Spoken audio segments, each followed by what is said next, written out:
ٹھیک۔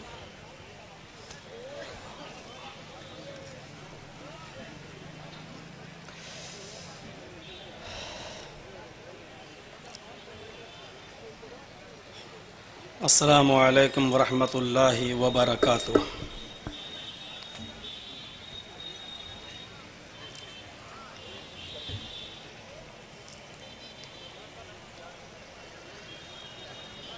الحمد للہ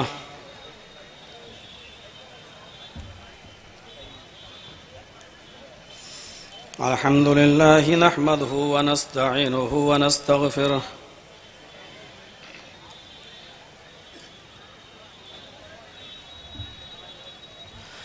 ونعوذ باللہ من شرور انفسنا ومن سیئات اعمالنا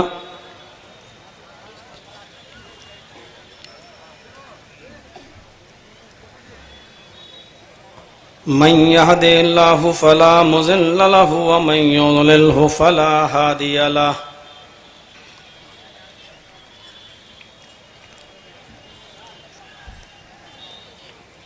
وأشهد أن لا إله إلا الله وحده لا شريك له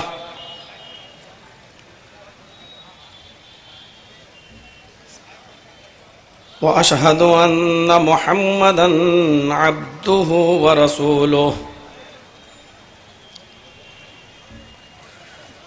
أما بعد فإن خير الحديث كتاب الله وخير الهدي هدي محمد صلى الله عليه وسلم وشر الأمور محدثاتها وكل محدثة بدعة وكل بدعة ضلالة وكل ضلالة في النار۔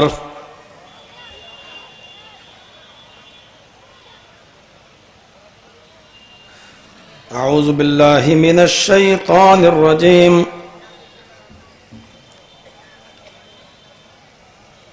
بسم اللہ الرحمن الرحیم۔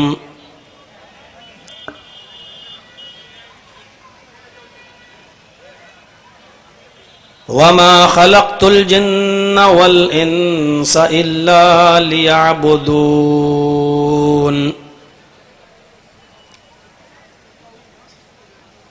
رب اشرح لي صدري ويسر لي امري واحلل عقدۃ من لسانی یفقہوا قولی۔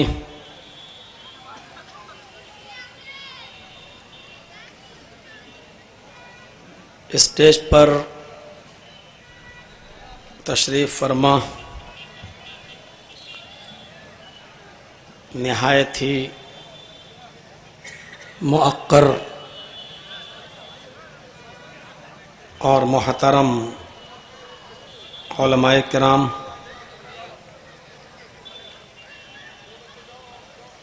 علاقے کے باوقار معزز احباب،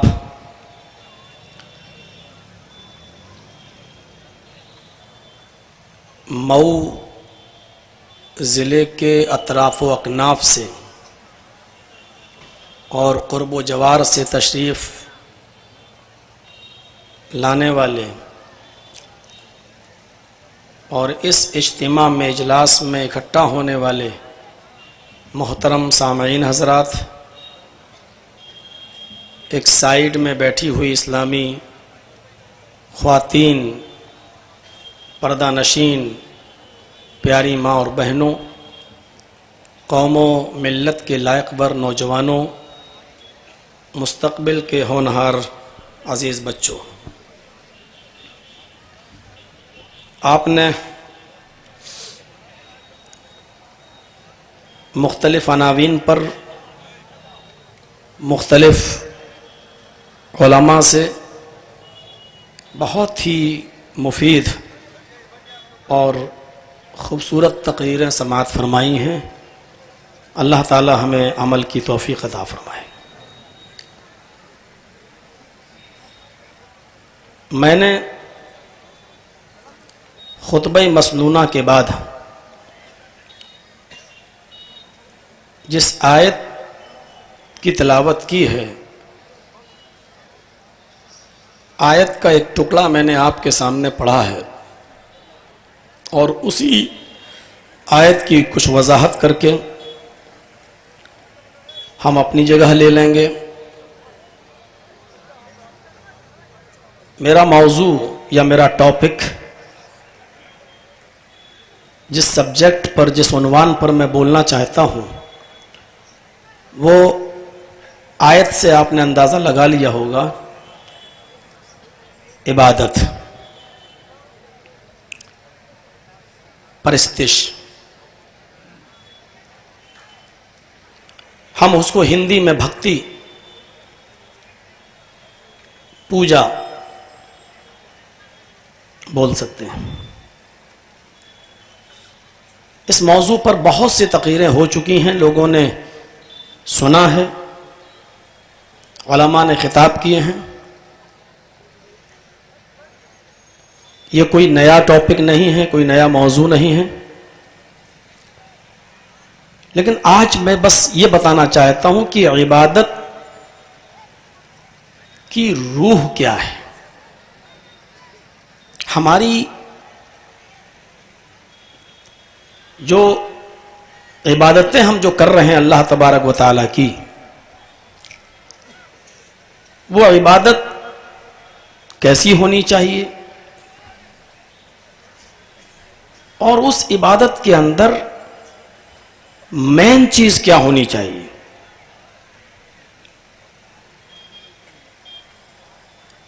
عبادت، حقیقت یہ ہے کہ ہم اور آپ اس دنیا میں پیدا کیے گئے، بھیجے گئے، اس کا مقصد ہی صرف یہ ہے کہ ہم عبادت کریں۔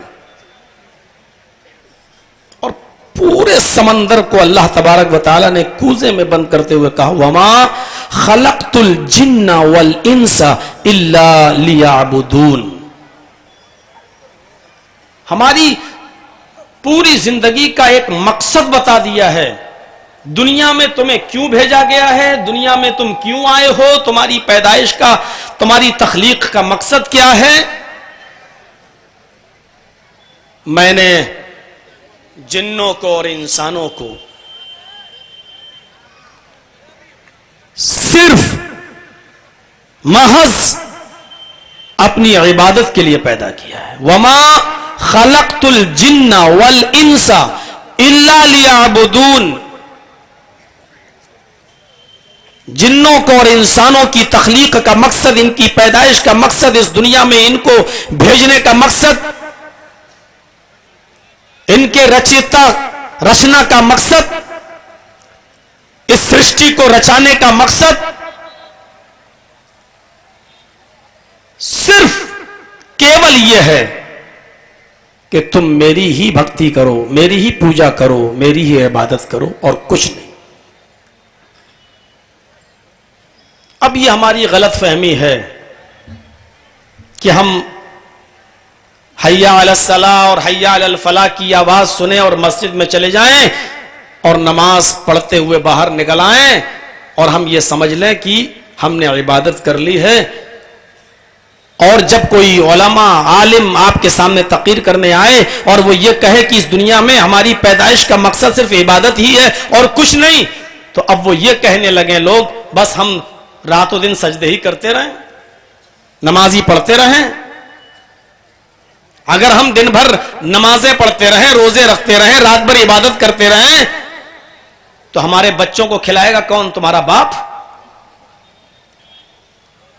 بس تم تو بول کے چلے جاتے ہو، جرجی صاحب عبادت عبادت عبادت، ارے اور بھی تو بہت سے کام ہیں۔ اب یہ ہماری غلط فہمی ہے، ہماری غلط وچار دھارا ہے کہ ہم نے عبادت کے مفہوم کو، اس کے سارانش کو، اس کے خلاصے کو اور عبادت کی میننگ کو ہم نے محدود کر دیا ہے۔ بس ہم نے اس کو مسجد کے محراب تک اور روزے تک، حج اور زکوٰۃ تک ہم نے محدود کر دیا ہے، اور اس کے علاوہ ہم نے کسی چیز کو عبادت سمجھا ہی نہیں ہے۔ یہ بڑی غلط فہمی ہے ہماری. صبح سویرے جب کوئی شخص فجر کی نماز ادا کرتا ہے، نماز فجر کے بعد قرآن کی تلاوت کرتا ہے، سورج تھوڑا سا بلند ہوتا ہے، گھر سے بریک فاسٹ ناشتہ کرنے کے بعد گھر کا ایک فرد، گھر کا ایک معزز آدمی جب محنت کرنے کے لیے، مزدوری کرنے کے لیے، اپنے بیوی اور اپنے بچوں کے لیے کچھ کمانے کے لیے گھر سے باہر نکلتا ہے، دن بھر ای رکشہ چلاتا ہے، بیٹری کا رکشہ چلاتا ہے، ٹیکسی چلاتا ہے، آٹو چلاتا ہے، ہاں ہاتھ کا اور پیروں سے چلانے والا رکشہ چلاتا ہے، لیبر کا کام کرتا ہے، مزدوری کرتا ہے، کسی کا مکان بناتا ہے، دیوار کھڑی کرتا ہے، لیبر مزدوری کا کام، ریت اور بالو ڈھونے کا کام کرتا ہے، تھکا ہوا ہارا ہوا گھر واپس آتا ہے، شام تک اس کو اس کی مزدوری 200 روپے 300 روپے 400 روپے 500 روپے اس کو آمدنی ہوتی ہے، وہ 400 500 روپے ڈیلی کما کر شام کو محنت کر کے جب گھر واپس آتا ہے، راستے سے گوشت خرید لیتا ہے، سبزی خرید لیتا ہے، اپنی بیوی کو دیتا ہے، میری بیوی تم سبزی بناؤ، محنت کی کمائی ہے، سبزی اور گوشت خرید کر اس نے اپنے گھر میں دے دیا ہے، ادھر اذان مغرب ہوتی ہے، حی علی الصلاۃ، وہ کہتا بیوی تم کھانا بناؤ، میں نماز مغرب کی پڑھ کر آتا ہوں، یہ مغرب کی نماز پڑھ کے آتا ہے، بیوی نے دسترخوان لگا رکھا ہے، بچے اس دسترخوان کے اوپر بیٹھے ہوئے ہیں، شوہر بھی اسی دسترخوان پر بیٹھا ہوا ہے، یہ وہی آدمی ہے جو محنت کیا ہے، مزدوری کیا ہے، دن بھر محنت اور مزدوری کر کے، لیبر کا کام کر کے، ای رکشہ اور آٹو چلا کر 400 500 روپے کما کر لایا، اسی کی محنت سے کھانا بنا ہے، بیوی نے دسترخوان لگا دیا، بچے دسترخوان کی اوپر بیٹھے ہوئے ہیں، شوہر نے لقمہ توڑا، ایک روٹی کا نوالا لیا اور اسی میں وہ سبزی لگائی، اسی میں گوشت کا شوربہ لگایا اور پیار سے اٹھا کر اس روٹی کے لقمے کو وہ اپنی بیوی کے منہ میں ڈال دیتا ہے۔ امام کائنات فرماتے ہیں شوہر کو اپنی بیوی کو یہ پیار سے ایک لقمہ کھلانے پر بھی ثواب دیا جاتا ہے، اس کو اس پر بھی نیکی لکھی جاتی ہے، اس پر بھی اس کو عبادت کا ثواب ملتا ہے، اس نے پیار سے روٹی کا لقمہ اپنی بیوی کے منہ میں ڈالا، اس پر بھی اس کو ثواب لکھا جا رہا ہے۔ عبادت کا مفہوم یہی نہیں ہے ہم مسجد میں جائیں اور نماز پڑھ کے واپس آ جائیں، یہ بھی عبادت ہے کہ اپنے بیوی اور بچوں کے لیے محنت کریں، مزدوری کریں، حلال رزق کمائیں۔ اللہ تعالیٰ نے عبادت سے رزق حلال کو کبھی الگ نہیں کیا ہے۔ جمعہ کا دن سب سے بڑا اہمیت کا دن ہے، اہمیت کا حامل دن ہے، لیکن اللہ تعالیٰ اس جمعے کے دن کو بھی پورا کا پورا عبادت کا دن متعین نہیں کرتا ہے، فرماتا ہے فَإِذَا قُضِيَتِ الصَّلَاةُ فَانتَشِرُوا فِي الْأَرْضِ، او میرے بندو، او میرے بھکتو، جب جمعے کی نماز تم پڑھ چکو اور نماز ادا کر لو تو اب مسجد میں فضول مت بیٹھو، اب اپنا سمے برباد نہ کرو، نماز پڑھ لی نکلو مسجد سے، فَانتَشِرُوا فِي الْأَرْضِ، زمین میں پھیل جاؤ، وَابْتَغُوا مِن فَضْلِ اللَّهِ، ہم نے جو رزق اتارا، ہم نے جو روزی اتاری ہے، ہمارا رزق تلاش کرو، ہماری روزی تلاش کرو۔ عبادت کے ساتھ رزق حلال کو بھی جوڑ دیا ہے، اپنے بیوی اور اپنے بچوں کے لیے محنت کرنا، مزدوری کرنا، ان کے لیے حلال روزی کمانا بھی عبادت کا ایک حصہ ہے، ہم اس کو عبادت سے الگ نہیں کر سکتے۔ وَمَا خَلَقْتُ الْجِنَّ وَالْإِنسَ إِلَّا لِيَعْبُدُونَ، میں نے جنوں کو اور انسانوں کو اس دنیا میں اسی لیے پیدا کیا تاکہ وہ میری عبادت کریں۔ ہمیں اپنے جسموں کو حرام خوری سے بچانا چاہیے، ایسے کام دھندے ہم نہ کریں کہ بیٹھے بیٹھے ہی ہمارے پاس ساری چیزیں آتی رہیں اور لوگوں پر ہم ظلم و زیادتیاں کرتے رہیں۔ عبادت کے مفہوم میں محنت کرنا، رزق حلال کمانا اور اپنی بیوی اور اپنے بچوں کو کھلانا، ان کے لیے محنت کرنا بھی عبادت کا ایک حصہ ہے، اس پر بھی ثواب مل رہا ہے۔ عبادت کو ہم نے محدود کر دیا ہے، اس لیے ہم سمجھ نہیں پا رہے کہ عبادت کیا ہے۔ شادی ہوتی ہے، نئی بیوی گھر آتی ہے، شوہر اپنی بیوی کے ساتھ اس کا پرسنل حق ادا کرتا ہے، اپنی بیوی سے صحبت کرتا ہے، مجامعت کرتا ہے، نبی اکرم فرماتے ہیں، سنیے، اللہ کے نبی فرماتے ہیں جو شخص اپنی بیوی کے پاس جاتا ہے، اس سے صحبت کرتا ہے اور صحبت کرنے سے پہلے یہ دعا پڑھ لیتا ہے، اللہم جنبنا الشیطان وجنب الشیطان ما رزقتنا۔ یہ دعا پڑھ کر جب وہ اپنی بیوی سے ہم بستر ہوتا ہے، اپنی بیوی سے صحبت کرتا ہے، تو اس کو اس صحبت پر بھی ثواب دیا جاتا ہے، اس صحبت پر بھی اس کو نیکی لکھی جاتی ہے، اس پر بھی اس کو ثواب ملتا ہے۔ ایک صحابی اٹھے، کہا اللہ کے نبی ہم اپنی بیوی سے صحبت کریں، ہم اپنی بیوی سے ملیں، یہ تو ہمارا فائدہ ہے، ہم اپنے خود انجوائے کے لیے، لذت کے لیے ہم اپنی بیوی سے ملتے ہیں، تو کیا ہمیں اس پر بھی ثواب ملے گا؟ امام کائنات نے کتنی اچھی تشریح کی، محمد رسول اللہ نے کتنی اچھی تشریح کی، فرمایا ہاں اس پر بھی ثواب ملے گا، اس لیے کہ اگر کوئی شخص اپنی بیوی کو چھوڑ کر اگر غلط جگہ پر جائے، ادھر ادھر منہ مارے، کسی دوسرے کی ماں بہن بیٹی کے ساتھ اس کی عزت و آبرو کے ساتھ کھیلے اور اس کے ساتھ زنا کرے، تو کیا اس کو گناہ نہیں پڑے گا؟ یہی صحابی جو مسئلہ پوچھ رہے تھے کہتے ہاں اس کو گناہ پڑے گا۔ فرمایا حرام جگہ سے اس نے اپنے آپ کو بچایا اور اپنی اچھا کو، اپنی خواہش کو صحیح جگہ پر استعمال کیا اور اپنی حلال بیوی سے صحبت کرتا ہے، تو پھر حلال چیز کو استعمال کرنے پر اس کو ثواب کیوں نہیں ملے گا؟ اس پر بھی اس کو ثواب ملے گا۔ میرے بھائیوں، عبادت کے مفہوم کو تنگ کرنے کی کوشش مت کرو۔ اللہ تعالیٰ، اللہ کے نبی کہتے ہیں اس پر بھی اس کو نیکی ملے گی، یہ بھی عبادت کا ایک حصہ ہے، یہ بھی ہماری پوجا کا اور ہماری بھکتی کا ایک حصہ ہے، ہم اس کو عبادت سے الگ نہیں کر سکتے۔ اب اس آیت کو ہم اٹھاتے ہیں، وَمَا خَلَقْتُ الْجِنَّ وَالْإِنسَ إِلَّا لِيَعْبُدُونَ، ہم نے جنوں کو اور انسانوں کو اس دنیا میں اسی لیے پیدا کیا تاکہ وہ میری ہی عبادت کریں۔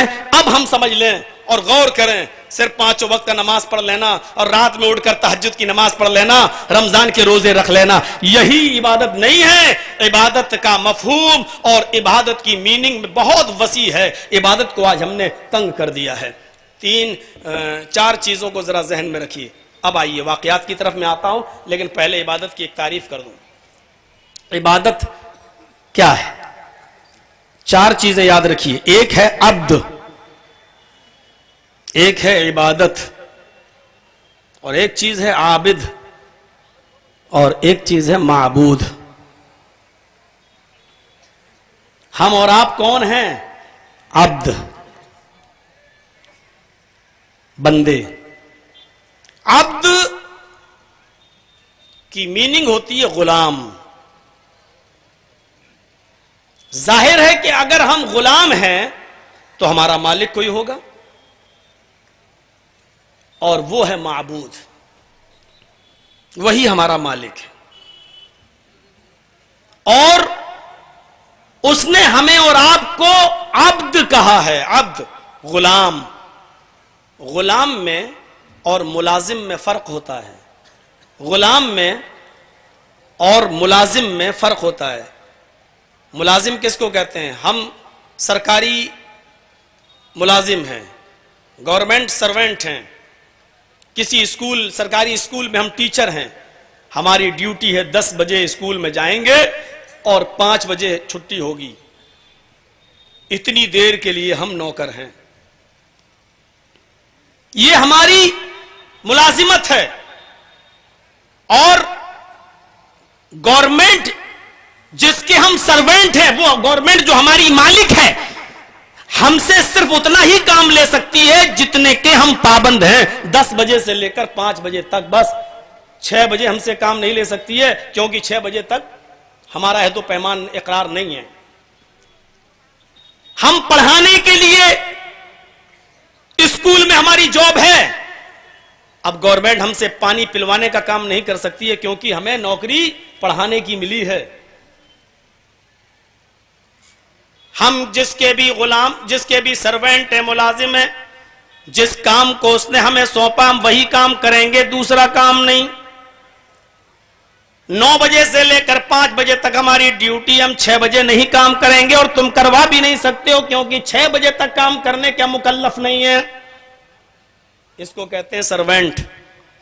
لیکن غلام کس کو کہتے ہیں؟ عرب کے اندر تھوڑا سا اتہاس ہمیں پڑھنا پڑے گا. پہلے زمانے میں لڑکے اور لڑکیاں بیچے جاتے تھے اور خریدے جاتے تھے. جن لڑکوں کو خرید لیا جاتا تھا وہ غلام کہلاتے تھے، جن لڑکیوں کو خرید لیا جاتا تھا وہ لونڈی کہلاتی تھی.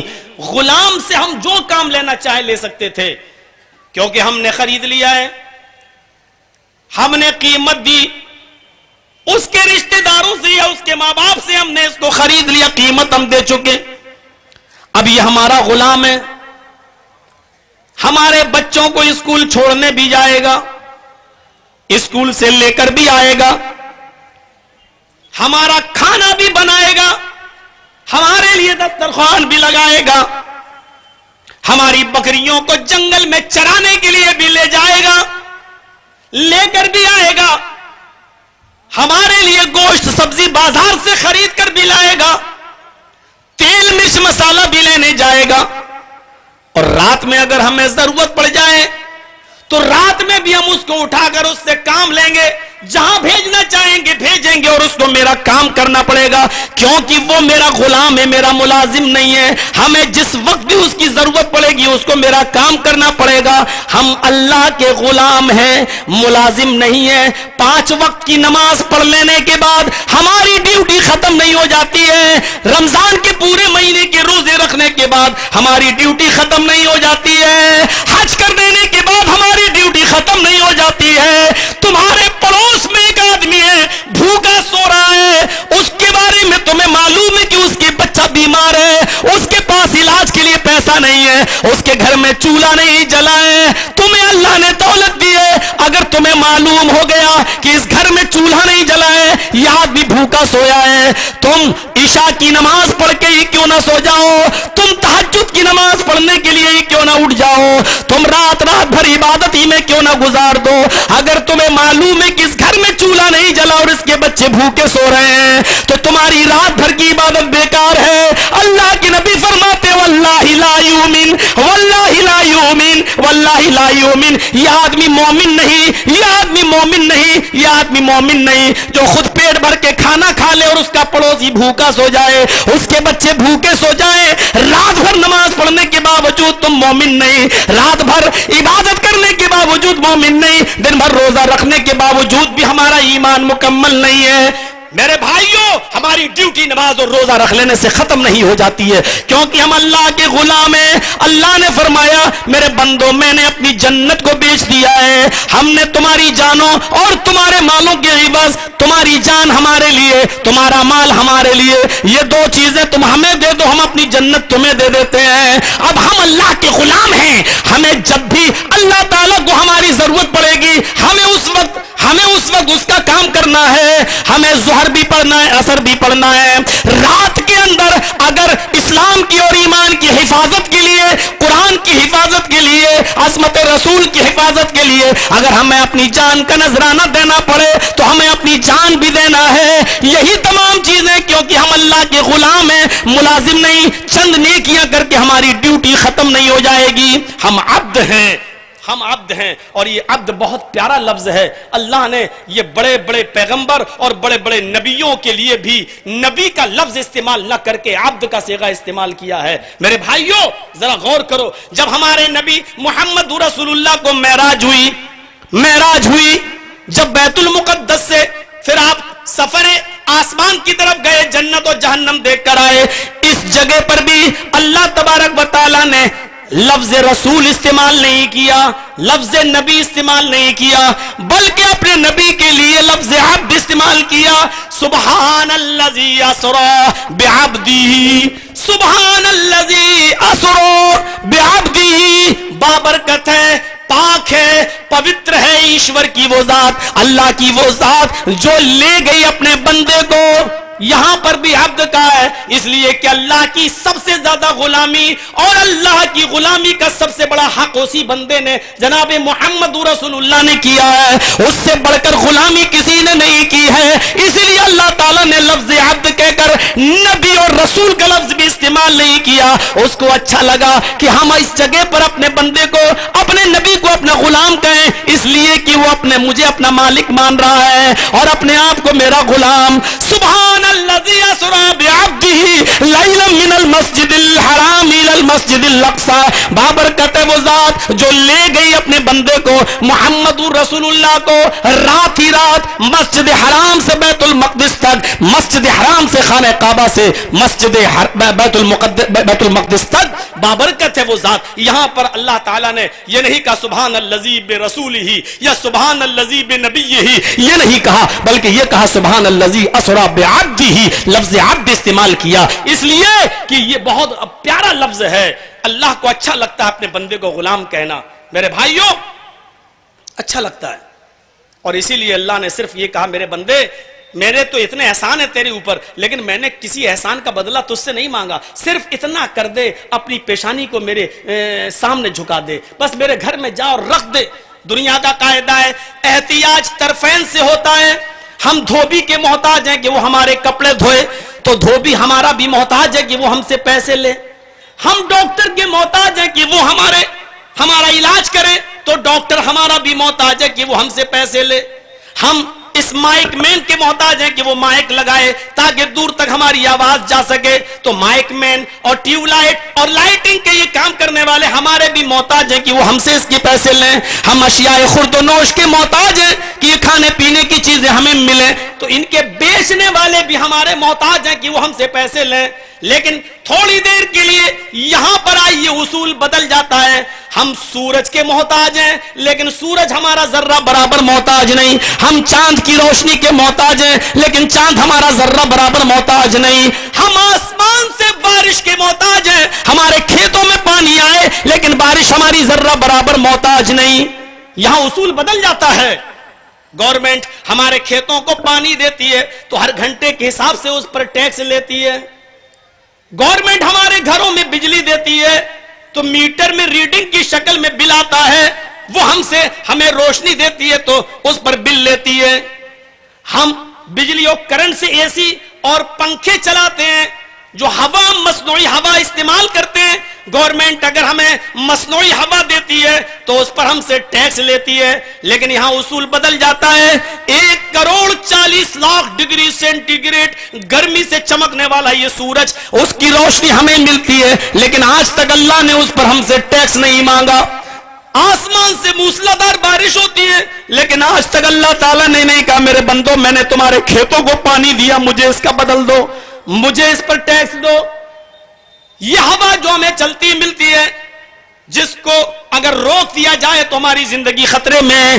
اس ہوا پر اللہ تعالیٰ نے آج تک ٹیکس نہیں مانگا تو صرف اتنا, آئے میرے بندے میرے گھر میں آ جا, اپنی پیشانی کو اپنے ماتھے کو میرے سامنے رکھ دے, اپنی شیش کو اپنے ماتھے کو میرے سامنے جھکا دے, تاکہ مجھے یقین ہو جائے کہ میرے بندے نے اپنی غلامی کا اعلان کر دیا اور مجھے اپنا مالک مان لیا.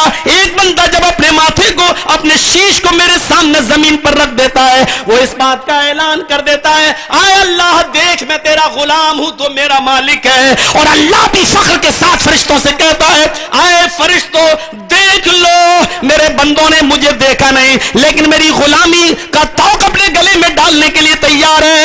آئے فرشتوں میرے بندے نے میری جنت اور جہنم دیکھی نہیں پھر بھی میری غلامی کرنے کے لیے تیار ہے. جب ایک بندہ اپنے سر کو زمین پر رکھ دیتا ہے, وہ اپنی غلامی کا اقرار کر کے رب العالمین کو اپنا مالک مان لیتا ہے, اپنے رب کو اپنا مالک تصور کر لیتا ہے. یہی اللہ نے مانگا ہے اور کچھ نہیں. اس لیے لفظ عبد کو سمجھنے کی کوشش کریے. ہم اللہ کے غلام ہیں.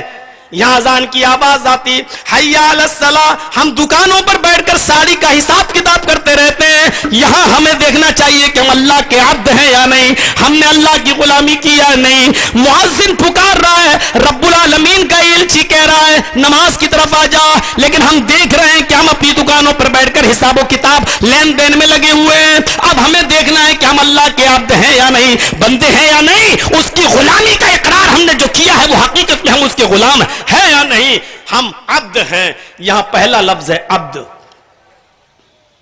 اور جو کرتے ہیں وہ کیا ہے عبادت. اللہ اکبر, یہ اللہ اکبر یہ جو ہم اٹھ رہے ہیں، رکوع کر رہے ہیں، سجدہ کر رہے ہیں، یہ کیا ہے؟ عبادت، بندگی، غلامی. یہی ہے بندگی، یہی ہے غلامی. اور یہ مفہوم کو تنگ مت کرنا، بہت وسیع ہے. ابھی چلیے آگے آتا ہے، ابھی بتاؤں گا، ابھی تو شروع کیا ہوں. بندگی، ہم اور آپ کون ہیں؟ بندے. یہ جو کر رہے ہیں، روزہ، نماز، حج، زکات، یہ کیا ہے؟ عبادت. اور جو کر رہا ہے، یہ ہم کھڑے ہیں، اللہ اکبر، یہ جو ہم کر رہے ہیں، ہم کون ہیں؟ عابد، کرنے والا، غلامی کرنے والا. کون؟ عابد. اور یہ عبادت جس کے لیے کی جا رہی ہے وہ کون ہے؟ معبود. وہ ہمارا معبود. ایک عابد میں، غلامی کرنے والے میں اور مالک میں ذہنی طور پر بڑا ملاپ ہونا چاہیے. دماغ میں فطور نہیں ہونا چاہیے. اور ایک غلام کی ڈیوٹی یہ ہے کہ وہ اپنے مالک پر کبھی کوئی آنچ نہ آنے دے. اب ایک مثال میں دوں گا اور اس کے بعد آگے بڑھوں گا. علامہ غزالی نے احیاء العلوم کے اندر یہ مثال درج کی ہے، مجھے بہت اچھی لگتی ہے مثال. ایک بادشاہ تھا محمود غزنوی، اس کے بہت سے غلام تھے. اس واقعے کو سنانے کے لیے تھوڑی سی میں اپنی سپیڈ کو ڈاؤن کروں گا تاکہ آپ کو سمجھا سکوں. اس کے بہت سے غلام تھے، لیکن محمود غزنوی سب سے زیادہ جس غلام سے پیار کرتا تھا، محبت کرتا تھا اور چاہتا تھا، اس کا نام تھا ایاز. ایک بار سارے غلاموں نے شکایت کی، بادشاہ سلامت، اے محمود غزنوی، آخر کیا بات ہے؟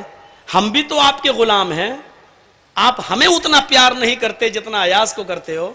کھانا کھاتے ہو تو ایاز کو اپنے پاس بٹھاتے ہو، شکار کرنے جاتے ہو تو ایاز کو لے جاتے ہو، یہاں تک کہ مسجد میں نماز پڑھنے جاتے ہو تو ایاز کو اپنے ساتھ لے کر جاتے ہو، بلکہ جہاں کھڑے ہوتے ہو نماز پڑھنے کے لیے وہیں پر اپنے بغل میں تم ایاز کو اپنے ساتھ بالکل ملا کر کھڑا کرتے ہو. شاید اسی نقشے کو دیکھ کر علامہ اقبال نے کبھی کہا تھا، ایک ہی صف میں کھڑے ہو گئے محمود و ایاز، نہ کوئی بندہ رہا نہ کوئی بندہ نواز. تو بادشاہ نے کہا اچھا یہ شکایت ہے آپ کو؟ کہاں؟ ٹھیک ہے، کل آئیے، میں تمہاری شکایت کا جواب دے دوں گا. برا نہیں مانتے تھے، برا کیوں مانیں گے؟ حق سننے کا اور اپنے خلاف احتجاج کی اجازت دینے والے لوگ تھے، آج کل کے لوگ نہیں تھے. آج کل کے لوگ نہیں تھے. جھوٹ بول بول کر، جھوٹ بولنے کا بھی ہنر سیکھ لینا چاہیے. 3 سال اور 4 سال میں بہت سے ہنر ہم نے سیکھے ہیں، تجربے بھی ہوئے ہیں. اب نام نہیں لوں گا، میں نام لوں گا تو پھر معاملہ بگڑے گا. ایک بار راحت اندوری جو شاعر تھا، اس نے کہا کہ دیش کا پردھان منتری چور ہے. اس پر کیس چل گیا. جب اس کو کٹگھرے میں کھڑا کیا تو جج نے پوچھا کیا تم نے کہا ہے؟ اس نے کہا ہاں میں نے کہا ہے، لیکن یہ تھوڑی کہا کہ بھارت کا پردھان منتری چور ہے، میں نے یہ کہا دیش کا، کسی بھی دیش کا. میں نے تو ایک عام بات کہی ہے.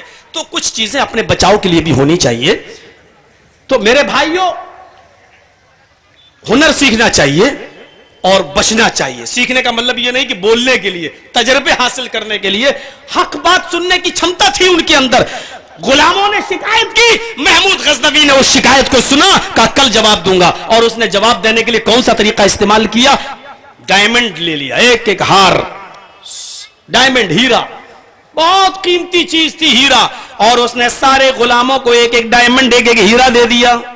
اب سارے غلام خوش، ارے ڈائمنڈ، ہیرا، لاکھوں کا، بڑی قیمتی چیز ہوتی ہے ڈائمنڈ، یہ لے لیا. اب غلام سوچ رہے تھے ہم کو مل گیا، ایک ایک ڈائمنڈ سب کو دے رہا ہے. بادشاہ خوش کرنے کے لیے سب کو، ہم نے شکایت کی نا، اس لیے بادشاہ خوش کرنے کے لیے ہم کو ڈائمنڈ دے رہا ہے. لیکن تھوڑی دیر کے بعد محمود غزنوی نے سب کے ہاتھ میں ایک ایک ہتھوڑا دے دیا. اب سارے غلام کہہ رہے ہیں یار سمجھ میں نہیں آ رہا ڈائمنڈ کا ہتھوڑے سے کیا تعلق ہے.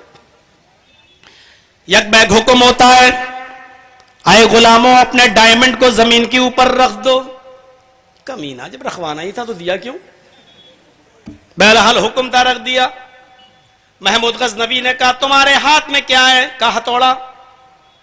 اس ہتھوڑے سے اپنے اپنے ڈائمنڈ اپنے اپنے ہیرے توڑ دو. بڑے پیار سے کہتا ہوں میڈیا والے اگر موجود ہو تو ذرا سنیں.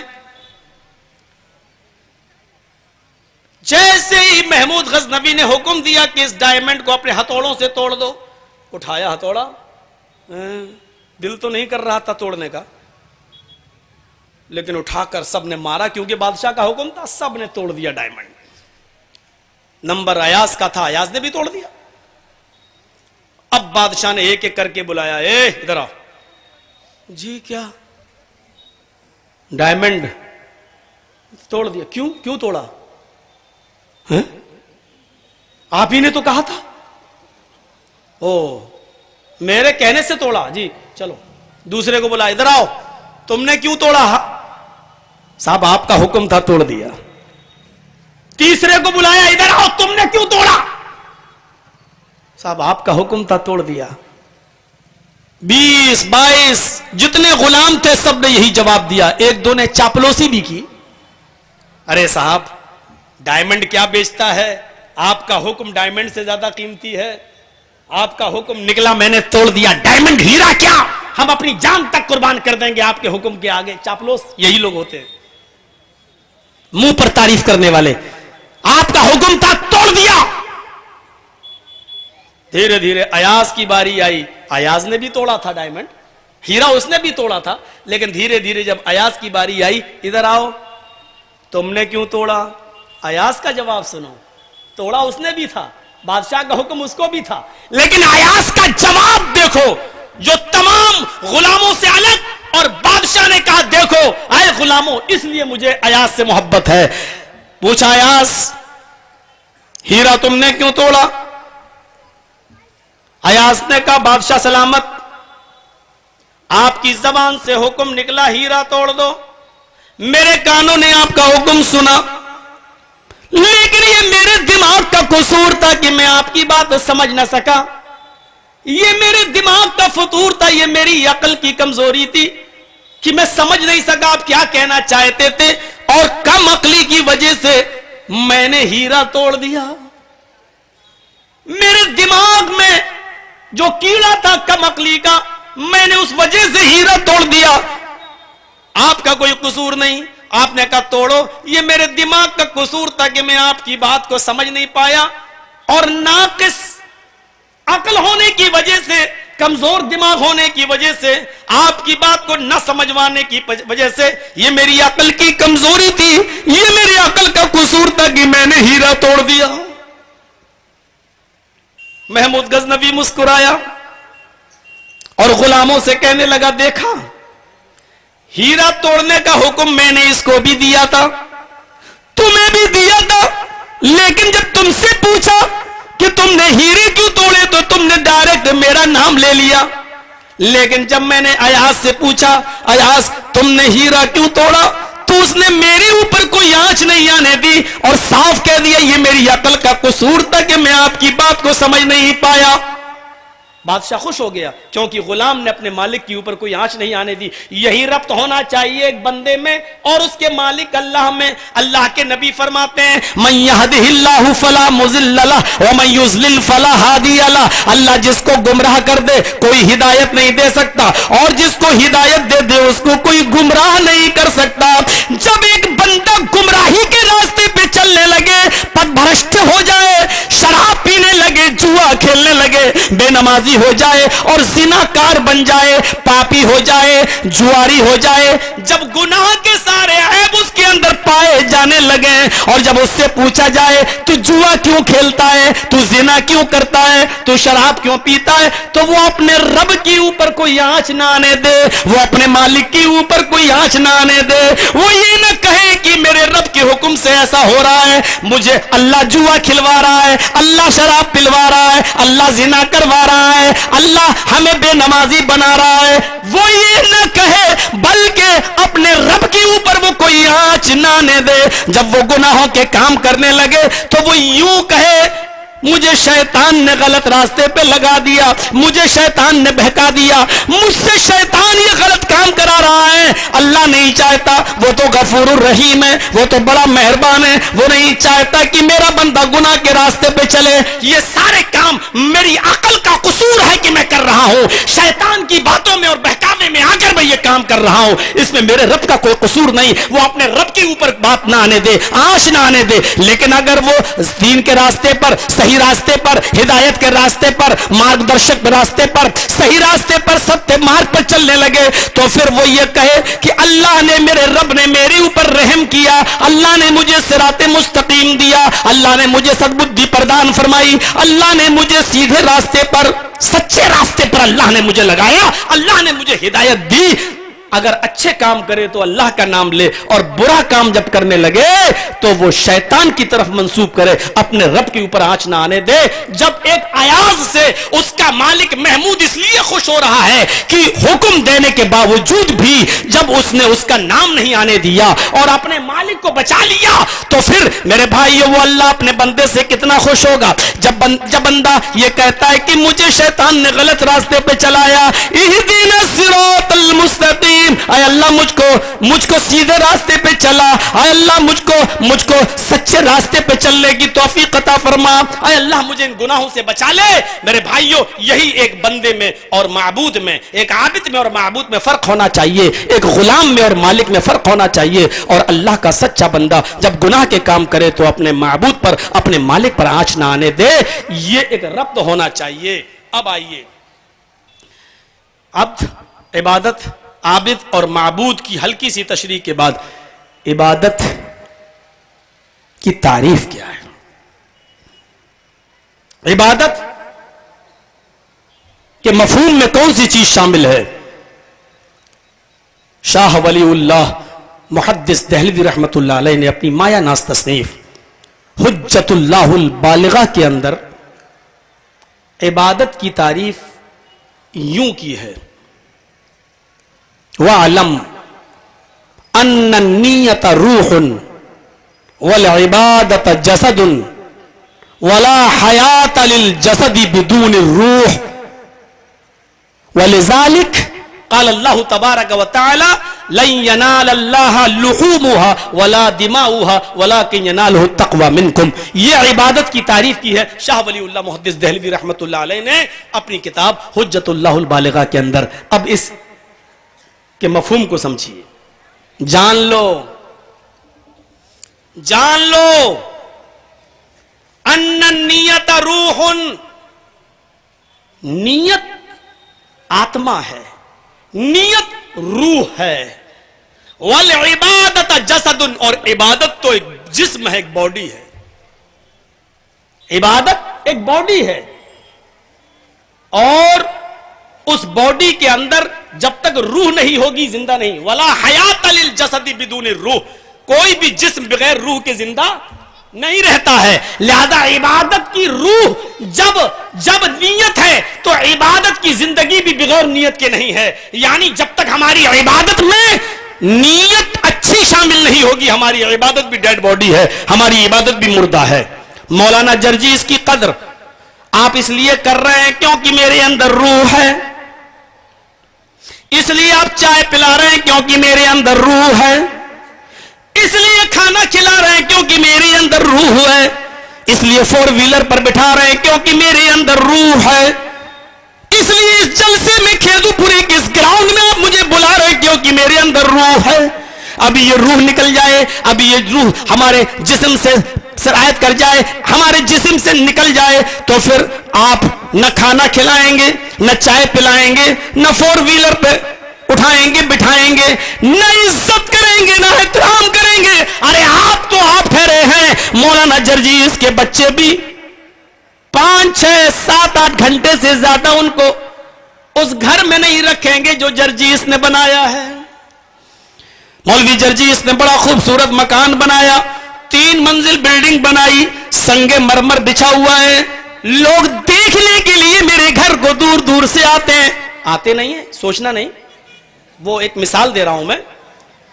بہت خوبصورت ایک گیٹ لگایا ہے، اس گیٹ کو دیکھنے کے لیے لوگ آتے ہیں۔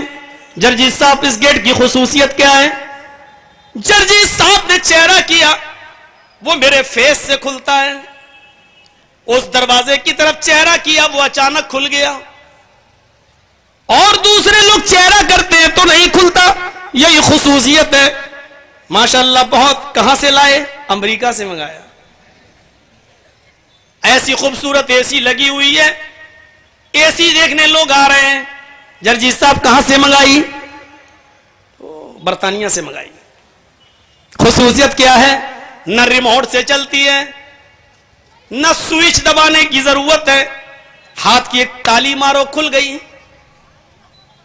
کچھ بٹن چینج کرنے کی ضرورت نہیں، جیسے جیسے تپش بڑھتی جائے گی ویسے ویسے وہ ٹھنڈی ہوتی جائے گی، اور جیسے جیسے ٹھنڈی بڑھتی جائے گی وہ آٹومیٹک گرمی حاصل کرتی رہے گی۔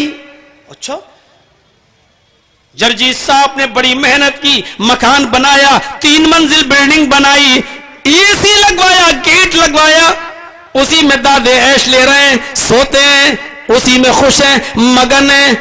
یک پیک ہارڈ اٹیک پڑتا ہے، اور ڈاکٹر کے پاس جرجیت کے بیٹے، جرجیت کے بھائی، جرجیت کے بھتیجے لے کے دوڑے۔ جب تک ڈاکٹر کے پاس پہنچے، سرکاری ہاسپٹل میں پہنچے، پرائیویٹ ہاسپٹل میں پہنچے، ہارٹ اسپیشلسٹ ڈاکٹر کے پاس پہنچے، اس نے آلہ لگایا، اس نے بی پی چیک کیا، ابھی آلے کو کان سے نکالنے بھی نہیں پایا کہ اس نے ایک حکم نامہ جاری کر دیا، ان کو لے جاؤ، اب ان کے اندر روح باقی نہیں ہے، ہارٹ اٹیک پڑا، ان کا انتقال ہو گیا، یہ دنیا چھوڑ کے چلے گئے، اب میری دوا، میرا آکسیجن، میرا پمپ کسی کام کا نہیں ہے، اب یہ اس دنیا میں باقی نہیں رہے، یہ روح ان کی نکل چکی ہے۔ جرجیت صاحب کے بیٹے مگرمچھ کے آنسو بہانے لگے، میرے بھتیجے مگرمچھ کے آنسو بہانے لگے، میری ڈیڈ باڈی کو میرے گھر میں لایا گیا، 6 گھنٹے 5 گھنٹے رکھا گیا، دور دراز سے رشتہ دار آئے، ایک جھلک دیکھ لیا،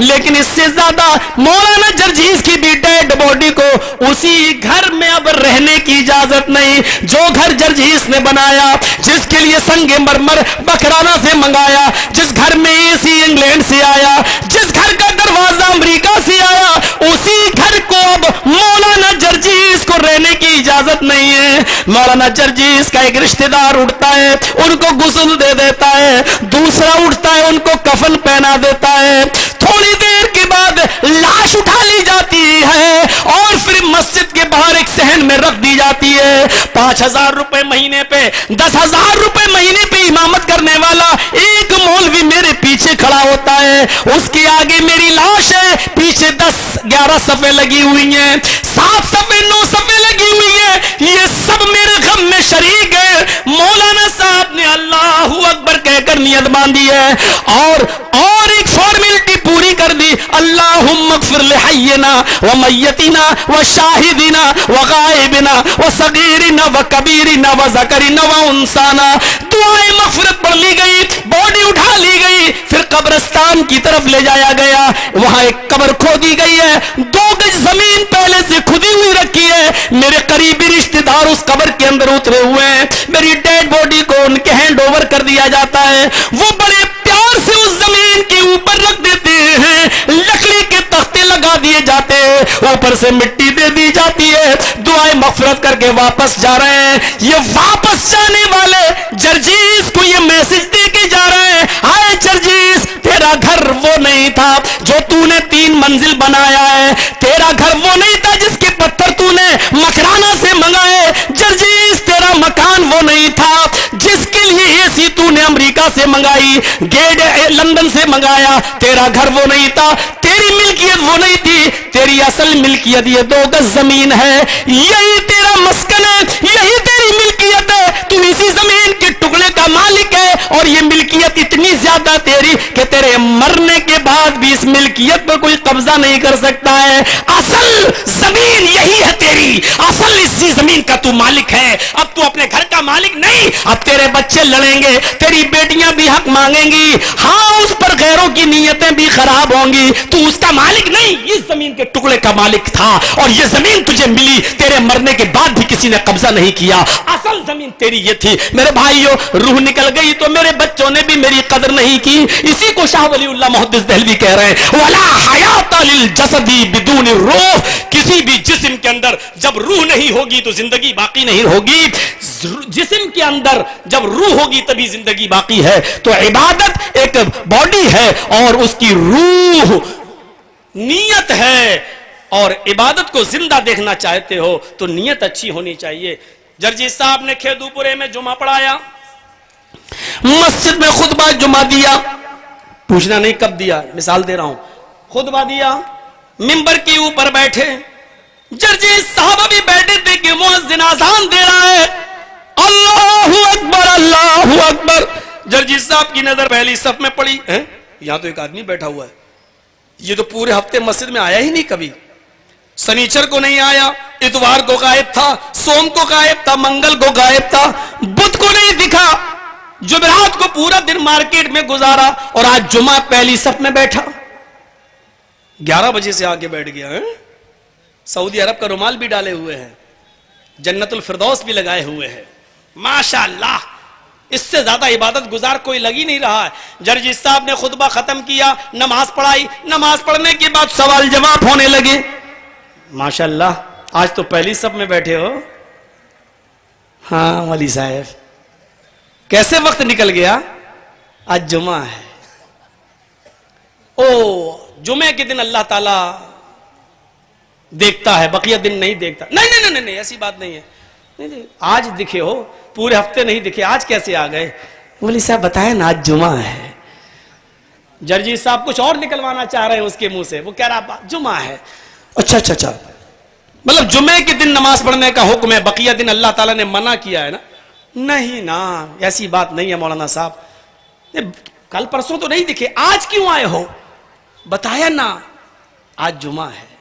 پھر وہی جواب دے رہا, ارے تو کیا ہوا جمعہ ہے, اور دن میں بھی تو نماز پڑھنا چاہیے یا منع ہے؟ نہیں, جمعے کے دن کی اہمیت زیادہ ہے. او اچھا, جمعے کے دن پورے ہفتے کا کور کر لیتا ہے. مطلب پورے ہفتے نماز نہیں پڑھیں گے, جمعے کے دن آ کے نماز پڑھ لیں گے تو پورے ہفتے کی پورتی ہو جائے گی. ارے نہیں نا, ایسی بات نہیں ہے. تو پھر کیسی بات تھی بتاؤ نا. ارے مولانا صاحب صحیح بات یہ ہے, ارے جمعہ بھی نہیں آتے تو کیا, جیسے اللہ کل نہیں دیکھ رہا تھا آج بھی نہیں دیکھ رہا. نہیں دیکھ رہا, اللہ دیکھ رہا تھا تو کل کیوں نہیں آئے؟ کل اللہ کا ڈر نہیں تھا, آج کیوں پیدا ہو گیا؟ ارے مولانا صاحب اگر جمعہ بھی نہیں پڑھیں گے تو لوگ یہ کہیں گے کہ کتنا بڑا کمینہ آدمی ہے, دیکھو جمعے تک کی نماز نہیں پڑھتا. او یہ کہو نا, یہی تو ہم کہلوانا چاہ رہے تھے تمہارے منہ سے. اب تم نے صحیح بات قبول کی ہے. کیا کہا؟ جمعے کے دن اس لیے آئے, اگر جمعے کے دن بھی ہم نماز نہیں پڑھیں گے تو لوگ کیا کہیں گے, کتنا بڑا کمینہ انسان ہے, جمعے تک کی نماز نہیں پڑھتا. وقت تو اس لیے آئے ہو. جانتے ہو اب اس نے عبادت تو کی ہے, جمعہ تو پڑھا ہے, اللہ اکبر الحمدللہ رب العالمین الرحمن الرحیم پڑھا ہے, سبحان ربی العظیم پڑھا ہے, سبحان ربی العلا پڑھا ہے, التحیات للہ پڑھا ہے, اللہم صلی علی محمد, اللہم بارک علی محمد, اللہم انی ظلمت نفسی, اللہم انی اعوذ بک من عذاب القبر, سب کچھ پڑھا ہے, عبادت کی ہے. لیکن چونکہ نیت اچھی نہیں تھی اس لیے عبادت اس کے منہ پہ مار دی گئی, بلکہ منہ پہ ہی نہیں مار دی گئی بلکہ شرک میں لکھ لی گئی. کیوں؟ من صلی یرائی فقد اشرک, جس نے لوگوں کو دکھانے کے لیے نماز پڑھی اس نے شرک کیا. یہ جمعے کے دن کی نماز بھی شرک میں لکھی جا رہی ہے. مسلمانوں ہم ہیں کہاں؟ دیکھیے عبادت کر رہا ہے, نماز پڑھی ہے, خطبہ سنا ہے جرجی صاحب کا پورا, بیٹھا ہے, 11 بجے ہی آ گیا تھا, پہلی صف میں بیٹھا ہے, خوشبو بھی لگی ہے, غسل کر کے آیا ہے, پورا خطبہ سنا ہے, میرے ساتھ قیام کیا, میرے ساتھ رکوع کیا, میرے ساتھ سجدہ کیا, سب کچھ کیا, سلام پھیرا, لیکن اس کے باوجود عبادت نہیں, کیونکہ اس کے پاس ڈیڈ باڈی ہے, روح نکل چکی ہے. کیونکہ روح کیا تھی, نیت کیا تھی, چلو پڑھ لو جمعہ, ورنہ پورا کھیدو پورا کہے گا کمینہ کتنا بڑا کمینہ ہے, جمعے تک کی نماز نہیں پڑھتا. ارے بہت بڑا پاپی ہے وہ تو جمعے تک کی نماز نہیں پڑھتا. اس لیے یہ اس نیت نے اس عبادت کو بیکار کر دیا. دیکھ رہے ہیں آپ کہاں پہنچ گئی ہماری عبادت. ہم عبادت کر رہے ہیں اور سلم والو کہ اتنی بھیڑ جو لگائے ہو نا یہ بھی صحیح نہیں ہے، کیونکہ یہ آپ قرآن اور حدیث سننے نہیں آئے ہو، صرف مولانا جرجیس کو سننے آئے ہو۔ تقریر سننا، خطاب سننا، جلسہ سننا، وعظ سننا بھی عبادت ہے، اور اس عبادت کے اندر بھی ہماری نیت اچھی نہیں ہے۔ یہی مولانا عبدالحفیظ صاحب، حفیظ الرحمان صاحب ابھی بول رہے تھے، اور بھی مئو میں جلسے ہوتے، بھیڑ نہیں ہوگی اتنی۔ جرجی صاحب آ رہے ہیں تو آپ نماز اور روزہ سننے نہیں آئے، آپ قرآن و حدیث سننے نہیں آئے، آپ کسی خاص شخصیت کو سننے آتے ہیں، تو آپ کو اس عبادت کا ثواب کیسے ملے گا؟ رات کو 11-12 بجے تک جاگنے کا ثواب کیوں ملے گا؟ آپ کی عبادت میں کھوٹ ہے، آپ کی نیت میں کھوٹ ہے، آپ قال اللہ قال الرسول نہیں سننا چاہتے ہیں، آپ صرف مخصوص عالم کی مخصوص لہجے میں مخصوص تقریر سننا چاہتے ہیں۔ اس لیے ہمیں اس عبادت، اگر اس نیت سے آئے ہو تو ہمیں ثواب نہیں ملے گا، معاف کرنا۔ پوچھ لو، کوئی مولوی فتویٰ دے کے دیکھے، مل جائے گا، پوچھ کے دیکھو، ایک بھی مولوی آپ کو جواب نہیں دے گا۔ اگر اس نیت سے یہاں بیٹھے ہو کہ صرف جرجیس صاحب کو سنیں گے، اور ارے یہ لوگ بھی تو قرآن حدیث سناتے ہیں، یہ لوگ بھی تو وہی باتیں بتاتے ہیں جو ہم بتا رہے ہیں۔ مولانا جرجیس یہاں کوئی علی بابا اور 40 چور کی کہانی تھوڑی سنا رہا ہے، میں کوئی لیلا مجنوں کی داستان سنانے تھوڑی آیا ہوں، میں بھی آپ کو قرآن حدیث سنا رہا ہوں، یہ لوگ بھی وہی باتیں بتاتے، پھر کیا بات ہے؟ میں نے تو ایسی بھیڑ، میں تو سوچتا ہوں کہ اب بہت پرانا ہو گیا ہوں، بھیڑ میں کمی ہوگی، لیکن جب آ رہا ہوں اور بڑھتی جا رہی ہے، جبکہ میرے ڈپلیکیٹ بھی بہت پیدا ہو گئے، پھر بھی بھیڑ کم نہیں ہو رہی ہے میری، اتنے ڈپلیکیٹ۔ لیکن چلو اللہ تعالیٰ ان کو آگے بڑھائے، کام لے، دین کا مقصد حل ہونا چاہیے، جمعیت و جماعت کا کام ہونا چاہیے، کتاب و سنت کی دعوت ہونی چاہیے، لیکن بھیڑ میں کمی نہیں ہو رہی۔ لیکن اگر یہ بھیڑ صرف اس لیے آئی ہے کہ مولانا جرجیس کو سنیں، تو آپ اپنے مقصد میں ناکام ہیں، آپ کا جلسہ نہیں ہے، آپ نے ثواب کھو دیا ہے، کچھ نہیں ملے گا آپ کو، آپ صرف آنکھیں پھوڑ رہے ہیں، یہاں پر بیٹھ کر آنکھیں پھوڑ رہے ہیں، ہمیں ہماری عبادت کا ثواب نہیں ملے گا۔ نیتیں اچھی کیجیے۔ جرجیس صاحب کا پڑوسی سے 36 کا آنکڑا ہے، قربانی میں 5 دن باقی رہ گئے، میرا پڑوسی 10,000 کا بکرا لے آیا، جرجیس صاحب کی بیوی بول رہی ہے، سنو ہمارا دشمن 10,000 کا بکرا لایا۔ ارے بیوی تم نے نیند کیوں خراب کر دی، چپ رہو، ٹھیک ہے۔ جرجیس صاحب اٹھے، جذبات میں گئے مارکیٹ میں، اس کا بکرا دیکھ چکے تھے، اس سے ڈبل بکرا خرید لیا 15,000 کا۔ 5 دن بعد قربانی ہے، پڑوسی 10,000 کا لایا، میں نے 15 کا خرید لیا، محلے میں لے کے نکلا، جرجیس صاحب رسی پکڑ کے چل رہے ہیں، محلے والے پوچھ رہے ہیں ماشاءاللہ بہت اچھا بکرا ہے، کتنے کا لائے؟ ہلکی آواز میں بھی کام چل سکتا تھا، لیکن مجھے تو پڑوسی کو سنانا تھا۔ پوچھا جا رہا جرجیس صاحب بکرا کتنے کا؟ جرجیس صاحب چیخ کر کہہ رہے ہیں 15 کا، 15 کا، تاکہ میرا پڑوسی بھی سن لے۔ جرجیس صاحب اس جانور کو ذبح کرنے جا رہے ہیں، جس کی نیت یہ تھی کہ پڑوسی 10 کا لایا تو میں 15 کا لاؤں، میں اپنے پڑوسی سے نیچے نہیں رہوں، لوگ دیکھیں کہ جرجیس صاحب کا بکرا بہت اچھا ہے، بہت ہینڈسم ہے، خوبصورت ہے، موٹا تازہ ہے۔ اب جرجیس صاحب قربانی کر رہے ہیں، اس کا خون کا قطرہ زمین پہ گر رہا ہے، آواز آتی ہے لَن يَنَالَ اللَّهَ لُحُومُهَا وَلَا دِمَاؤُهَا وَلَكِنْ يَنَالُهُ التَّقْوَىٰ مِنْكُمْ۔ جرجیس تو جو قربانی کر رہا ہے، اس کا گوشت ہمارے پاس نہیں پہنچا، اس کا خون بھی ہمارے پاس نہیں پہنچتا، ہم تو صرف دلوں کا تقویٰ دیکھتے ہیں، پرہیزگاری دیکھتے ہیں کہ تو نے کس نیت سے قربانی کی۔ جرجیس تیری نیت میں کھوٹتا، تو پڑوسی کو ڈاؤن کرنا چاہتا تھا، لوگوں کو دکھانے کے لیے تو 15,000 کا بکرا لایا، ہم نے تیری قربانی تیرے منہ پہ مار دی، یہ گوشت کھانے کی سوا کچھ نہیں رہا، اب اس کا ثواب تجھے نہیں ملے گا۔ لَن يَنَالَ اللَّهَ لُحُومُهَا وَلَا دِمَاؤُهَا، تم جو قربانی کرتے ہو اس کا گوشت اللہ اللہ کو نہیں پہنچتا، اس کا خون اللہ کو نہیں جاتا. وَلَٰكِن يَنَالُهُ التَّقْوَىٰ مِنكُمْ، وہ تو تمہارے دلوں کا تقوی، تمہارے دلوں کی پرہیزگاری دیکھتا ہے. مسلم شریف اٹھاؤ، کتاب الجہاد کا چیپٹر کھولو اور اس میں یہ فلم دیکھو، یہ منظر دیکھو.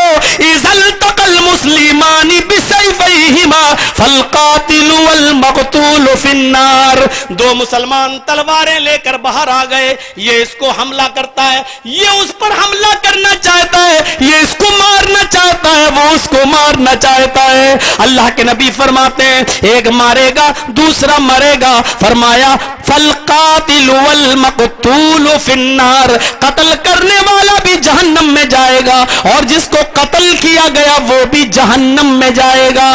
ایک صحابی اٹھے، ھذا القاتل فما بال المقتول یا رسول اللہ، اے اللہ کے رسول وہ مر گیا بیچارہ، وہ جہنم میں کیوں جائے گا؟ قاتل کو جہنم میں جانا چاہیے، مارنے والے کو جہنم میں جانا چاہیے، یہ کیوں جائے گا؟ یہ تو بیچارہ مارا گیا ہے، یہ تو اس کی گردن پہ تو تلوار چلی، اس نے تو اپنی جان دے دی، یہ کیوں جہنم میں جائے گا؟ فرمایا انہ کان حریصا علی قتل صاحبہ، وہ اس لیے جہنم میں جائے گا، اگرچہ مر گیا لیکن تلوار لے کر تو نکلا تھا، اس کے دل میں بھی یہ نیت تھی کہ میں اپنے بھائی کو قتل کر دوں، وہ بھی تو تلوار لے کر اس نیت سے نکلا تھا کہ میں اس کو مار دوں، اس نیت کی وجہ سے وہ جہنم کے اندر جائے گا. دیکھیے مارا نہیں ہے، مر گیا، قاتل نے اس کو مار دیا، یہ مر گیا، لیکن پھر بھی جہنم میں کیوں؟ حالانکہ اس نے مارا نہیں، یہ اس لیے جہنم میں جائے گا کیونکہ اس کے دل میں نیت تھی کہ میں اپنی تلوار سے اس کو مار دوں، اس نیت کی وجہ سے وہ جہنم میں جا رہا ہے. ان نیت روح والعبادت جسد، نیت روح ہے اور عبادت جسد ایک جسم ہے، اور کوئی بھی جسم بغیر روح کے زندہ نہیں، اس لیے کوئی بھی عبادت بغیر نیت کے زندہ نہیں. تلبیس ابلیس ہے علامہ ابن قیم کی، اس کے اندر ایک دلچسپ واقعہ لکھا ہوا ہے، ذرا اس واقعے کو دیکھیں. حضرت علی میں اور ایک یہودی میں اس شرط پر لڑائی ہوئی کہ یا تو مجھے مار دے یا میں تجھے مار دوں. اس زمانے میں جنگوں کا ایک شکل یہ بھی تھی، ایک ایک آدمی آ جاؤ لڑ لو، تو کہا یا تو مجھے مار دے یا میں تجھے مار دوں. کہا ٹھیک ہے، ہاتھ مل گیا اور دونوں میں جنگ شروع ہو گئی. لڑائی کہوں گا اس کو، آج کل تو لڑائی کہہ دو وہی اچھا ہے، جہاد کا نام تھوڑا سا کہنے والا مجرم ہو گیا آج کی اس دور. دونوں میں لڑائی شروع، اور اس شرط پر لڑائی شروع ہو گئی کہ تم مجھے قتل کر دو یا میں تمہیں قتل کر دوں. دونوں میں گھمسان کی لڑائی، کبھی یہ تلوار یہودی سے ٹکراتی، کبھی یہودی کی تلوار علی کی تلوار سے ٹکراتی. گھمسان مچی ہے، پسینہ پسینہ ہو گئے، لڑتے لڑتے دونوں پسینے میں شرابور ہو گئے. اور ایک وقت ایسا آیا دونوں کی تلواریں آپس میں اتنی زور سے ٹکرائیں کہ دونوں ہی کے ہاتھوں سے تلواریں چھوٹ کر زمین پر گر گئیں. اب علی جب تلوار اٹھانے جاتے تو یہودی تلوار پر پیر رکھ لیتا، علی کو دھکا دیتا، اور یہودی جب تلوار اٹھانے جاتا تو علی پیر رکھ لیتے اور یہودی کو دھکا دیتے. نہ علی تلوار اٹھانے دے رہے نہ یہودی تلوار اٹھانے دے رہے. جب دونوں نے دیکھا کہ تلوار نہیں اٹھا پا رہے ہیں تو دونوں میں لاتم گھوسے مکے چلنے لگے. ان کو مارا، وہ اس کو مارا، کبھی یہ حاوی کبھی وہ حاوی. ابن قیم نے لکھا ہے کہ لڑتے لڑتے لڑتے لڑتے حضرت علی نے ایک ایسا داؤں مارا جس کو ہمارے ہاں بولتے دھوبی داؤں. ایسا داؤں مارا کہ یہودی چاروں خانے چت زمین پر گر گیا. اور جیسے ہی یہودی زمین پر گرا حضرت علی نے موقع پا کر اس کے سینے پر بیٹھ گئے. اٹھ. اب سینے پر بیٹھ کر دونوں ہاتھ سے اس کا گلا پکڑا اور دبانا شروع کر دیا. مارنا شرط تھی، یا تو مجھے مار دے یا میں تجھے مار دوں. اب حضرت علی ایسے پکڑ کے اس کو دبایا. اب تو اس کی مجھے ہی کھانسی آنے لگی. اس کو پکڑ کے دبا رہے کس کے زور سے. اب سانس بندنے لگی. اب اس نے بھی پلاننگ کی اور پلاننگ میں وہ کامیاب ہونا چاہتا تھا. پلاننگ یہ کی کہ اب ایک ہی شکل ہے، اپنے منہ میں بہت سا تھوک بھرو، جمع کرو اور علی کے چہرے پہ تھوک دو. تو حضرت علی کے جب چہرے پہ ہم تھوکیں گے تو حضرت علی ہاتھ چھوڑیں گے اور اپنا تھوک صاف کریں گے، ہٹ یہ کیا کر رہا ہے ایسے، اور جیسے وہ گلے سے ہاتھ ہٹائیں گے ہم دھکا دے کے نکل کے بھاگ جائیں گے. یہ پلاننگ تھی اس کی. اس نے ایسے ہی کیا، دبا رہے ہیں گلا حضرت علی اور وہ جمع کر رہا تو بہت سا تھوک، اور جمع کرنے کے بعد اس نے حضرت علی کے چہرے پہ تھوکا. حضرت علی ایک دم چونک گئے، لیکن اس کو پکڑے رہے. اب یہ نہیں دیکھ رہے میرے چہرے پہ، لیکن اور غصہ آ گیا حضرت علی. کمینہ تھوک رہا ہے. اب اور غصہ آیا اور اس غصے میں اور تیز دبانے لگے. کمینہ کس کے اور کس کے. یہ ہوتا ہی ہے بھائی، ہم میں آپ میں لڑائی چلے، آپ ہمیں مارے ہم آپ کو ماریں، پھر اچانک آپ میرے بال پکڑ کے کھینچ لیں تو ہمیں اور غصہ آئے گا، لات ماروں گا ایسی جگہ پہ جہاں کہیں بھی لگے سینٹر پہ، ہمیں پرواہ نہیں. تو وہ غصہ تو آئے گا، تو ایسے ہی ہوگا. پھر تو آپ ہمیں مارے ہمیں، اور پھر آپ نے بال پکڑ کے کھینچ لیے تو اور غصہ آئے گا نا. جو تو حضرت علی کے ساتھ بھی وہی ہوا. انسان تو وہ بھی تھے فطری. تو حضرت علی کے اوپر تھوکا، تو حضرت علی کو اور غصہ آیا، کمینہ تھوک اور پکڑ کے اور کس کے دبایا. اس نے سمجھا گئے کام سے، افضل گرو بن گئے ہم، تو گئے اجمل قصاب کی طرح. لیکن حضرت علی نے کہا نہ نہ نہ. ایک دم حضرت علی کے دل میں خیال آیا، ہاں چھوڑ دیا. پتہ نہیں کیا خیال آیا، چھوڑ دیا. اٹھ بھاگ، چل نکل. اب جہاز بچا کے جلدی سے کہ علی چھوڑ دیا. ارے جا یہاں سے چل. کہ ایک بات بتاؤ. ارے بات نہیں، تو جا یہاں سے، ابھی مجھے غصہ مت دلاؤ، جاؤ یہاں سے، میں نے تجھے چھوڑ دیا. کہنے لگا علی بات تو بتانا پڑے گی. میں نے یہ طے کیا تھا یا تو تم مجھے مار دو یا میں تمہیں مار دوں، اور تم میرے سینے پر سوار بھی ہو گئے، میرا گلا بھی دبانے لگے. اور میں نے تو تھوکا تھا اس لیے چہرے پر کہ آپ اپنے ہاتھ سے اپنے تھوک کو پوچھنے لگیں گے تو میں نکل کے بھاگوں گا. لیکن جب تھوکا تو آپ کو اور مزید غصہ آیا، اور اس مزید غصے میں نے دیکھا کہ میری گردن پر اور طاقت سے آپ دبانا شروع کر دیے، اور پھر اچانک چھوڑ دیے. اس مزید طاقت میں اور اس مزید غصے میں تو مجھے مار ہی ڈالنا چاہیے. یہاں نیت دیکھیے. حضرت علی کا جواب یہ تھا، اے یہودی جب تک میں تجھ سے لڑ رہا تھا میں اللہ کے لیے لڑ رہا تھا. اے علی یہودی جب تک میں تجھ سے لڑ رہا تھا اللہ کے لیے، میں تجھے مار رہا تھا اللہ کے لیے، میں تیرے سینے پہ سوار ہوا تو اللہ کے لیے، میں تیرا گلا دبا رہا تھا تو اللہ کے لیے. اگر اس لڑائی میں تو مارا جاتا تو یقیناً میں کامیاب ہوتا، کیونکہ یہ میری ذاتی لڑائی نہیں تھی. لیکن جب تو نے میرے چہرے پر تھوکا تو میری آنکھیں لال ہو گئی. جب تو نے میرے چہرے پر تھوکا تو مجھے مزید غصہ آیا، اور اس غصے میں میری گرفت اور تیز ہو گئی اور میں تجھے اور تیز دبانے لگا. اگر اس تیز میں تو دبایا جاتا، اس غصے میں اگر تو مارا جاتا، اس سختی میں اگر تیری جان جاتی تو یہ اللہ کے لیے نہیں ہوتی بلکہ یہ میری ذاتی لڑائی ہوتی، یہ میرا ذاتی انتقام ہوتا، یہ میرا ذاتی بدلہ ہوتا. اور میں ذاتی انتقام نہیں لیتا. میرا تجھ سے کیا لڑائی ہے، میری تجھ سے کیا لڑائی ہے، میرا تجھ سے کیا جھگڑا ہے. میں اپنی ذاتی جنگ نہیں لڑتا. جا میں نے تجھے معاف کر دیا، میں نے تجھے چھوڑ دیا. اس جگہ پر ہم اپنے آپ کو لا کر رکھیں. حضرت علی اس سے جنگ کر رہے ہیں، اس سے لڑ رہے ہیں اللہ کے لیے، تلوار چلا رہے ہیں اللہ کے لیے. ہاں مارتا ہے تو اللہ کے لیے، اور اگر وہ یہودی مار دے تو وہ بھی اللہ کے لیے.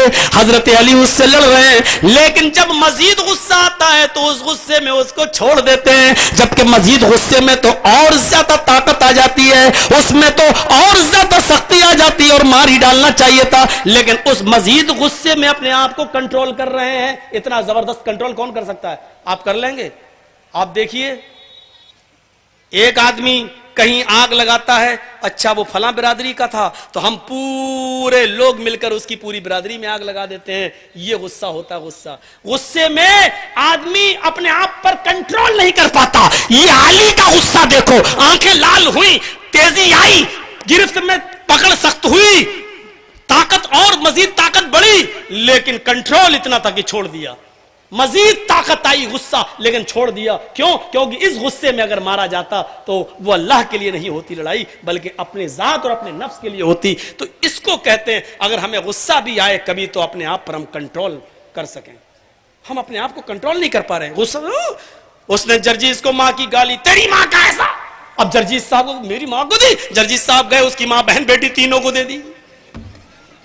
یہ صورتحال ہے آج ہمارے معاشرے کی, یہ صورتحال ہے آج ہمارے سماج کی. اسی لیے فرمایا سب سے بڑا پہلوان وہ نہیں, اللہ کے نبی فرماتے ہیں جو بہت تندرست ہو. سب سے بڑا پہلوان تو وہ ہے جو غصے کے موقع پر اپنے غصے کو کنٹرول کر لے, اپنے غصے پر قابو پا لے, وہ سب سے بڑا پہلوان ہے. اے مئو کے پہلوانوں, ناک پر غصہ رکھنے والوں, ذرا سن لو, ہماری داستان بھی کبھی سن لو. پہلوان وہ نہیں جو باڈی میں پہلوان ہو, جو چیمپئن شپ لے کر آئے, جو شیلڈ جیت کر آئے, جو ضلع جیت ہو, جو شہر جیت ہو, جو دنگل میں کبھی مات نہ کھایا ہو, یہ پہلوان نہیں ہے. پہلوان تو وہ ہے, اللہ کے نبی فرماتے ہیں جب اس کو غصہ آئے تو اپنے غصے پر کنٹرول کر لے, اپنے غصے پر قابو پا لے, وہ سب سے بڑا پہلوان ہے. میرے پیارے ساتھیوں, اسی قسم کا ایک واقعہ حضرت عمر فاروق کے زمانے میں پیش آیا. ایک نوجوان شراب کے نشے میں دھت ہے, شراب کے نشے میں پڑا ہوا ہے, دھت پڑا ہوا بالکل. کسی نے حضرت عمر سے کہا دیکھیے وہ نوجوان شراب پیے ہوئے ہے. حضرت عمر نے کہا چلو 40 کوڑے لگاتے ہیں اس کو. کوڑا نکال بھی لیا اور پڑھنے لگے نوجوان کی طرف. اس نوجوان کو کسی نے کہہ دیا اے اٹھ, دیکھ عمر آ رہے ہیں. عمر کہاں ہیں؟ وہ آ رہے ہیں کوڑا لے کر, تو یہ 40 کوڑے ماریں گے. عمر کا نام سنا, اس کا غصہ اتر گیا. عمر کا نام سنا, غصہ چلا گیا. اب وہ نوٹنکی کر رہا ہے. اب وہ کہہ رہا اب 40 کوڑوں سے کیسے بچیں. اب اس نے 40 کوڑوں سے بچنے کے لیے ایک نوٹنکی کی. غصہ تو اتر گیا اس کا, عمر کا نام. ارے عمر کا نام سن کر تو اچھے اچھوں کے غصے اتر جاتے تھے, اچھے اچھوں کے نشے اتر جاتے تھے. تو اس کا نام سنا عمر, غصہ اتر گیا. یہ واقعہ بھی ابن قیم نے نکالا ہے تلبیس ابلیس کے اندر, اور امام غزالی نے احیاء العلوم کے اندر بھی نکالا ہے. ذرا غور کیجئے گا میرے بھائیوں, حضرت عمر فاروق اس کی طرف بڑھ رہے ہیں. اس نے دیکھا عمر آ رہے ہیں, اس کا غصہ اتر گیا, لیکن بچیں کیسے 40 کو. اب اس نے سوچا ایسا کام کرو کہ عمر کو غصہ دلاؤ. شرابی شراب کے نشے میں کسی کو نہیں دیکھتا ہے, وہ اپنے آپ کو سب کچھ سمجھتا ہے. ایک بار میں نے خود دلی میں دیکھا, کچھ پترکار کھڑے ہیں اور پولیس والے ایک آدمی کو ڈنڈا مار رہے ہیں, اٹھ ہٹ ہٹ ہٹ ہٹ, اور وہ شراب کے نشے میں ہیں. تو پترکار پولیس والوں سے پوچھتے ہیں کیوں مار رہے ہو اس کو. ارے اٹھاؤ پکڑو لے جاؤ, شرابی ہے تم مار رہے ہو. اب وہ پولیس والے کہہ رہے ہیں پترکار سے چپ رہو, تو ہماری نوکری خطرے میں ہے, ہماری نوکری چلی جائے گی. کہا پترکاروں نے کیوں, کیا بات ہے. ارے مودی جی آ رہے ہیں, ابھی مودی جی کا قافلہ آنے والا ہے. اتنا سنا اس شرابی نے, کہتا کون آ رہا ہے, ایسے کون آ رہا ہے. پولیس والے کہتے بھاگ, مودی آ رہے ہیں. مودی, یہ سب میرے باپ کے نوکر ہیں. شرابی شراب کے نشے میں کہہ رہا ہے وہ مودی, یہ سب میرے باپ کے نوکر ہیں. اور پولیس والوں نے بیچ میں اس کو ڈنڈے بار بار بھگا, وہ بھاگا. تو شرابی کی نظر میں کوئی کچھ نہیں ہوتا ہے, وہ کچھ بھی کہہ سکتا ہے. حضرت حمزہ کا واقعہ یاد ہے نا بخاری شریف کے اندر. ایک مغنیہ گانا گا رہی ہے, حرمت شراب سے پہلے گانا گا رہی ہے اور کہنے لگی الا یا حمزہ للشرف النوا, آئے حمزہ تو موٹی اونٹنیوں کے لیے پیدا ہوا ہے. حضرت حمزہ کو چڑھا دیا. حضرت حمزہ شراب پیے ہوئے تھے, اس وقت شراب حرام نہیں ہوئی تھی. میری تعریف کر رہی ہے. گئے اور حضرت علی کی اونٹنی کا پیٹ پھاڑ دیا اور کلیجہ نکال کے لے آئے اور گانے والی کو دے دیا, لے. حضرت علی نے منظر دیکھا, گئے اللہ کے رسول دیکھو حمزہ نے میری اونٹنی کا پیٹ ہی پھاڑ دیا. حضرت محمد رسول اللہ نے کہا چلو تو ایسا کیسے کر دیا. اے حمزہ چچا جان یہ تم نے کیا کیا. اب وہ تو شراب کے نشے میں تھے, تو کیا کر لے گا, تم سب میرے باپ کے غلام ہو, جاؤ یہاں سے. ہاں مار دیا مار دیا. اللہ کے رسول نے مصلحت کو سمجھا. آپ نے فرمایا علی اس وقت یہ ٹھیک نہیں ہے, چڑھی ہوئی ہے, چڑھی ہوئی ہے, چلو پھر بعد میں ان سے نپٹیں گے. چھوڑ دیا. عقل مندی اسی میں ہے کہ جب شرابی شراب کے نشے میں ہو تو اس سے گفتگو نہ کی جائے, ورنہ وہ آپ کی بھی عزت کی دھجیاں ادھیڑ دے گا. تو میرے بھائیو اب یہ دیکھیے, اب میں بات کیا, حضرت عمر فاروق اس کی طرف بڑھ رہے ہیں لیکن اس کا نشہ حقیقت میں اتر چکا ہے. اب وہ غصہ دلانا چاہتا اور شرابی کی نوٹنکی کر رہا ہوں. حضرت عمر نے کہا پکڑو اس کو, اس کو کھڑا کرو. کیا کرو گے, شراب پی ہے, ہاں پی ہے, تو تیرے باپ کا کیا جا رہا ہے, اس کو کھڑا کرو, اس کو 40 کوڑے مارے. تو مارے گا, تیرا باپ بھی نہیں مار سکتا. اب حضرت عمر کو تو اور غصہ,